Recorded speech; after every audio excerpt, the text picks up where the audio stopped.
garden was dry and dead. The air smelled like a dusty barren land.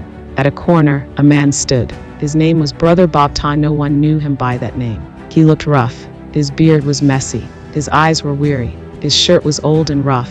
He stared at the garden as his worries grew. He looked scared, really scared. "Please," he whispered, almost crying. "Don't let me fail like this garden. I don't want to die a failure." No one was around him. No one cared. But inside, Bob was falling apart. Bob left the garden and walked through the city.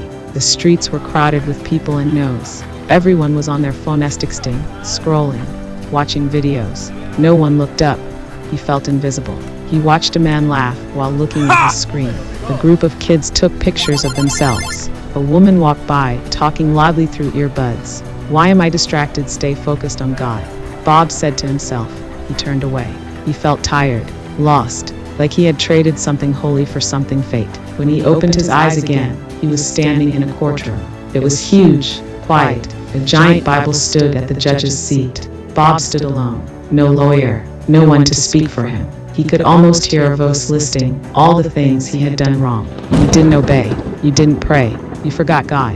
It dawned on Bob that he allowed himself to be distracted by the noses in the world. "I've disobeyed," he said. "I didn't follow your word. I didn't live the way I should. Please forgive me." A loud crack of thunder filled the room, but he didn't run.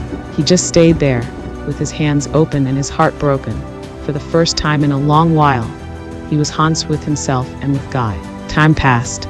Bob didn't know how many days. He just walked. Eventually, he found himself on a hill above the city, quiet with just waves and wind. He sat down. The sky was clear, but his heart felt cold. He whispered, "I need the church." He looked around.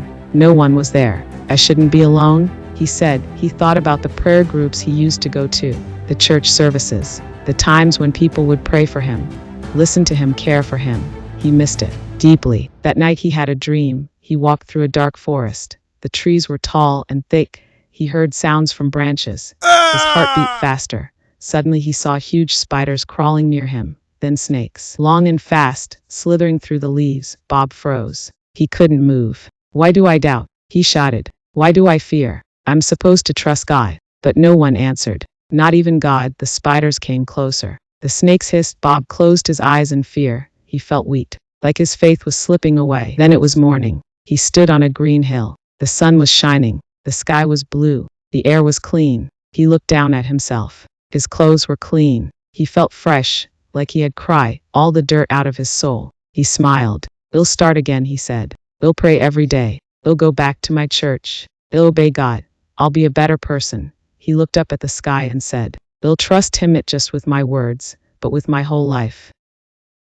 And for the first time in a long time, Brother Bob felt peace, not because everything was perfect, but because God had not given up on him. And he wasn't going to give up either. The end. Faith doesn't mean you never fall. It means you get up again, with God's help.